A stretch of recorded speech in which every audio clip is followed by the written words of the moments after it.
مباہلہ کیا ہے؟ جیسے شعرا جمع ہوں تو اسے کہیں گے مشاعرہ، کچھ لوگ آپس میں لڑ رہے ہوں تو اسے کہیں گے مجادلہ، کچھ لوگ آپس میں جہاد کر رہے ہوں اسے کہیں گے مجاہدہ، کچھ لوگ مل کے سلام پڑھ رہے ہوں اسے کہیں گے مسالمہ، کچھ لوگ آپس میں ٹاک کر رہے ہوں اسے کہیں گے مکالمہ۔ سمجھ رہے نا؟ اسی طرح جب آپس میں ایک دوسرے پہ لعنت قرار دینے کی بات آ رہی ہو تو اسے کہتے ہیں مباہلہ۔ یہ اب نہیں ہوتا، مشاعرہ ہوتا ہے، مجاہدہ ہوتا ہے، مسالمہ ہوتا ہے، مکالمہ ہوتا ہے، مگر اب دنیا میں کہیں مباہلہ نہیں ہوتا۔ پہلا اور آخری تھا، اور جو نہیں ہوا اور فتح ہو گئی، اس لیے کہ مخالف پارٹی نے قبول ہی نہیں کیا کرنا اور شکست مان لی۔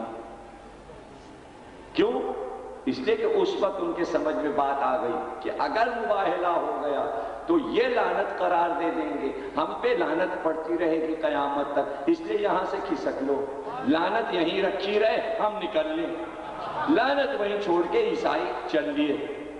اس لیے اب آپ دیکھتے ہوں گے مسلمان کہیں پر بھی عیسائیوں پہ لعنت نہیں کرتے، لعنت وہاں سے چل چکی تھی، لعنت اللہ علی الکاذبین، شرط لگا دی تھی جھوٹوں پہ، یہ نہیں کہا تھا عیسائیوں پہ لعنت، یعنی لعنت کو بین الاقوامی بنا دیا، آفاقی بنا دیا، یعنی اس میں مذہب و ملت کی قید نہیں ہے کہ کافر پہ ہو کہ مشرک پر ہو کہ مسلمان پر ہو، کسی پہ بھی ہو سکتی ہے، جو کاذب ہو کوئی بھی ہو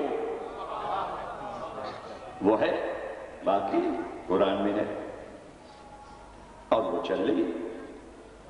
جہاں اس نے دیکھا کسی نے کذب کیا وہ پہنچ اور لپٹ گئی، ہر جھوٹے کا تعاقب کر رہی ہے، ہر کاذب کا تعاقب کر رہی ہے، ہر کاذب کا تعاقب کر رہی ہے۔ اور ادھر لعنت کاذبوں کا تعاقب کرے تو یہ ادھر کون لوگ ہیں؟ اس کے لیے ایک اور آیت بھیج دی، کونوا مع الصادقین، سچوں کے ساتھ ہو جاؤ تاکہ لعنت سے بچے رہو۔ یہ نہیں کہا کہ سچ بولا کرو، دیکھیں جو جھوٹ بولے گا اس کی ضد میں کہا جائے گا وہ جھوٹ بول رہے ہیں تو تم سچ بولا کرو، لیکن ان سے یہ نہیں کہا، کاذبوں سے تو کہا کہ لعنت تمہارے پیچھے، اور ادھر ان سے کہا کہ سچ نہیں بلکہ تم سچ نہیں بول سکتے۔ سچ بولنا دنیا کا سب سے مشکل کام ہے، سب سے مشکل کام کیا ہے؟ سچ بولنا۔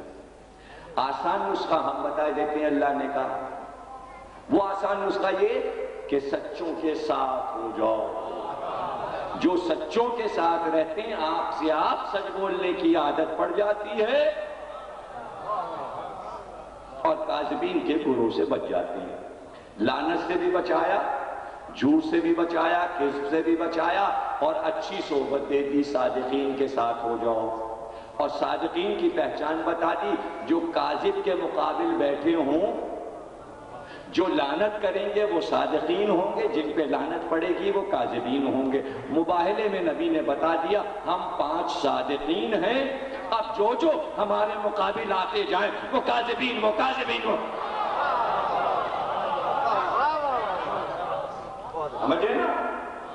اب بڑے بڑے راہب ان کے عاقب نام تھا، سید نام تھا، انجیل رٹے ہوئے پڑے ہوئے، سب نکل کے نجران کے گرجاؤں سے آئے تھے، بڑے پہنچے ہوئے لوگ تھے، سفر طے کر کے آئے تھے نجران سے، آئے تھے اپنا نشان، تو پیغمبر نے اعلان کر دیا کہ تم اپنے بیٹوں کو لے، تم اپنی عورتوں کو لے آؤ، تم اپنے نفسوں کو لے۔ اب یہی کام پیغمبر کو بھی کرنا ہے کہ بیٹوں کو لے جانا ہے، عورتوں کو لے جانا ہے، نسان انفس، نفسوں کو لے جانا ہے، آیتیں نازل ہو گئی، اعلان کر دیا باہلا ہوگا۔ اب مسجد سے اٹھے تو اب کہاں جائیں؟ سیدھے فاطمہ کے گھر آئے، بیٹی کے گھر آئے، اور آتے ہی کہا بیٹی میں ذوف محسوس کر رہا ہوں۔ کس بات کا ذوف؟ ایک علم کا بوجھ ہے جو کاندھوں پہ ہے۔ میں یہاں آیا ہوں آرام کرنے تاکہ یہاں لیٹ کے سوچ سکوں، بیٹوں میں کسے لے جاؤں، عورتوں میں کسے لے جاؤں، نفسوں میں کسے لے جاؤں۔ یعنی افکار کا جو بوجھ ہے اس کا نام اس دن ذوف رکھا گیا۔ یعنی مجھے یہ فیصلہ یہاں بیٹھ کے کرنا ہے کہ مدینہ بھرا ہوا ہے، بچے بھی ڈھیروں ہیں، عورتیں بھی ڈھیروں ہیں، نفسوں کا تو پتہ ہی نہیں کتنے ہیں، سارے نفس ہیں، سارے نفس ہیں، سب 2.5 لاکھ نفس ہیں۔ غدیر میں کہا تھا کہ میں تمہارے نفسوں پہ اولا ہوں یا نہیں؟ تو کتنے نفس تھے؟ ان نفسوں میں سے کس کو لے جائیں گا؟ پورا مجمع لے جائیں۔ میدان میں جگہ نہیں رہے گی بیٹھنے کی۔ مباہلے کا میدان کوئی غدیر کا میدان تھوڑی ہے۔ غدیر کا میدان اس لیے چھاٹا گیا تھا کہ 2.5 لاکھ مجمع آ سکے۔ مباہلے کا میدان تھا چھوٹا سا جس میں 5 ہی بیٹھ سکے۔ وہ اتنا بڑا تھا ہی نہیں میدان کہ اس میں 2.5 لاکھ نفس آ سکے۔ مختصر مقدار میں لوگوں کو لے جانا ہے۔ تو جب کہا بیٹی سے کہ ذوق محسوس کر رہا ہوں، تو بیٹی نے کہا اللہ آپ کو ذوق سے پناہ میں رکھے، پناہ میں رکھے۔ ابھی عالبہ میں پناہ کے معنی بتا کے آ رہا ہوں کہ پناہ کے کیا معنی۔ پناہ کسے کہتے ہیں؟ پناہ گاہ عربی میں کہتے ہیں کہف الورا، کہف کہتے ہیں غار، پناہ کہتے ہیں غار۔ یعنی پہاڑی میں بڑا سا غار ہو، بارش ہو، دھوپ ہو، آپ اس کے اندر چلے جائیں، یعنی آپ غار کی پناہ میں آ گئے۔ اب غار ہے بڑا، آپ ہیں چھوٹے، اس نے آپ کو دی پناہ، تو پناہ گاہ بڑی ہوتی ہے، پناہ لینے والا چھوٹا ہوتا ہے۔ ایک فارمولہ ہے، طے شدہ بات ہے۔ جس سائے میں آپ رکیں گے، درخت کے سائے میں رکے، درخت ہے پناہ گاہ، آپ نے وہاں لی پناہ، درخت آپ سے بڑا، آپ چھوٹے، آپ آئے چھت کے نیچے، یہ چھت بڑی اونچی، آپ چھوٹے، پناہ گاہ بڑی، یہ شامیانہ پناہ گاہ، اس کے نیچے سب بیٹھے ہیں، ہم بھی بیٹھے ہیں، یہ شامیانہ بڑا، ہم سب چھوٹے، پناہ گاہ بڑی، اتنے لوگ اس میں آ گئے شامیانے میں، یہ اتنی بڑی پناہ گاہ کہ اس نے اتنے لوگوں کو گھیرے میں لے لیا، میں تخت میں منبر۔ اب جو چیز منبر پہ چھا جائے تو وہ کتنی بڑی ہوئی۔ پیغمبر نے کیا کہا؟ ذوق محسوس کر رہا ہوں۔ بیٹی نے کہا اللہ آپ کو اپنی پناہ میں رکھے،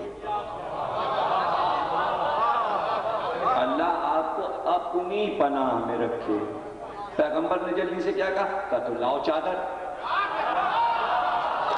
بیٹی لائی چادر، پیغمبر کو اڑایا، گویا زہرا کی چادر اللہ کی پناہ۔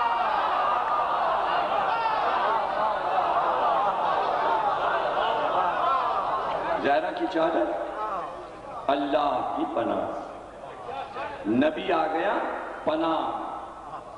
اب جو پناہ میں آ گئے تو ذوق دور ہو گیا۔ آپ کہیں گے یہ کیسے کہہ رہے ہیں آپ کہ ذوق دور ہو گیا؟ لیکن ذوق تو دور ہو ہی جاتا ہے، فارمولے ہیں۔ بھائی دیکھیے یہ امام باڑہ، یہاں جمعے کی نماز ہوتی ہے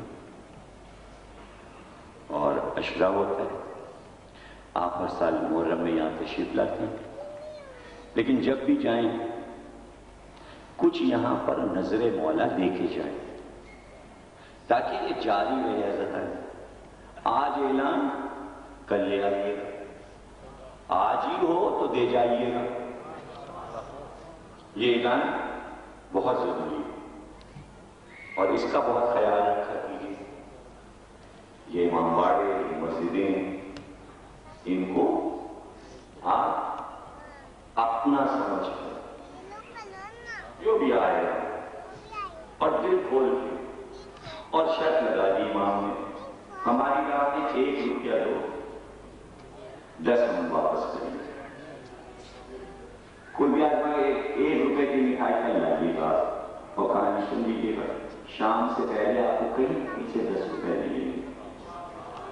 اب آدمی ہوتا ہے کنجوس کو لائے گا 1 روپے کی مٹھائی تو ملے گا 10، 100 روپے کی مٹھائی لائے گا تو 1000 ملیں گے، 1000 کی نیاز دے گا تو 10,000 ملیں گے، 10,000 کی نیاز دے گا تو 1 لاکھ ملیں گے، 1 لاکھ نظر کرے گا تو 10 لاکھ ملیں گے۔ یہ تو اپنے اوپر ہے،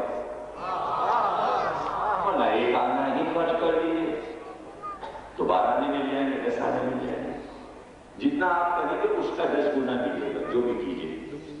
یہ ان کا وعدہ ہے کہ ہم 10 گنا کر کے واپس کر دیتے ہیں، ہم کسی کا احسان نہیں رکھتے۔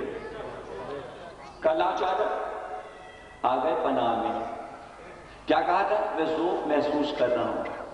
جیسے ہی پناہ میں آئے ذوق دور ہو گیا۔ کیا کہا بیوی نے؟ اب جو میں نے چادر اڑائی میں نے دیکھا میرے بابا کا چہرہ چودھویں کے چاند کی طرح روشن۔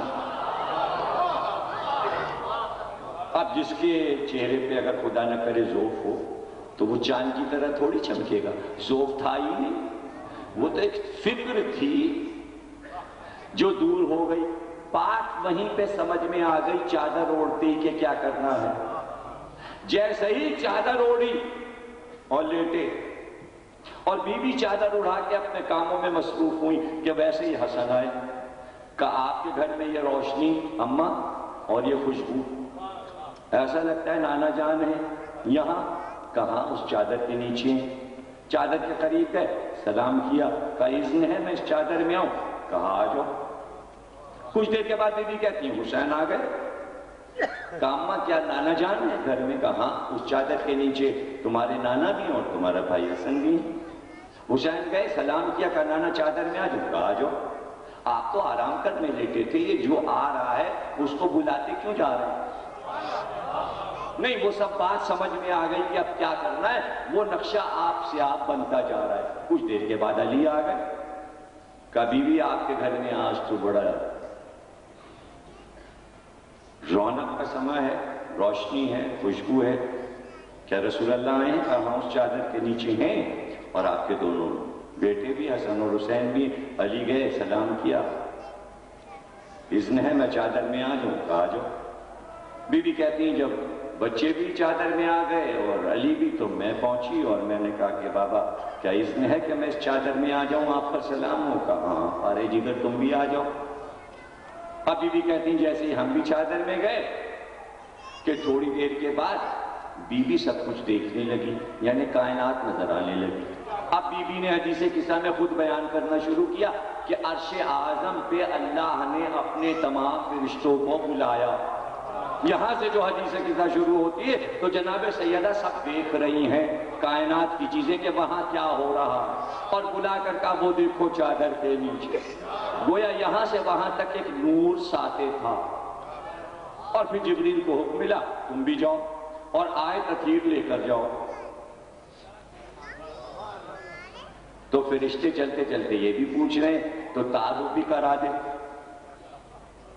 تو یعنی نبی کو معلوم سب تھا، چاہتا یہ تھا نبی کہ اللہ کی طرف سے اذن ملے، تو اذن اب ملا، آیت آ چکی، ابنانا و ابناکم، نسانا و نساکم، انفسنا و انفسکم۔